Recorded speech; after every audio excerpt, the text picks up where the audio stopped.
Bismillahirrahmanirrahim.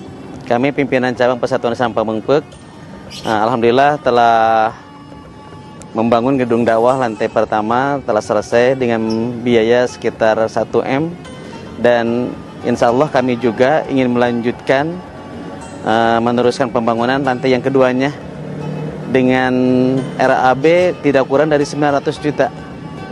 Ya, untuk itu kami mengetuk hati para ikhwatul iman semuanya, mulai dari sekarang bagi ikhwatul iman yang ingin menginfakkan sebagian hartanya bisa disalurkan melalui Bank BJB, nomor rekening Bank BJB di bawah ini.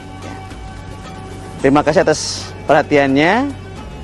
Mudah-mudahan kebaikan ikhwatul iman semuanya menjadi jariah nanti di akhirat. Assalamualaikum warahmatullahi wabarakatuh.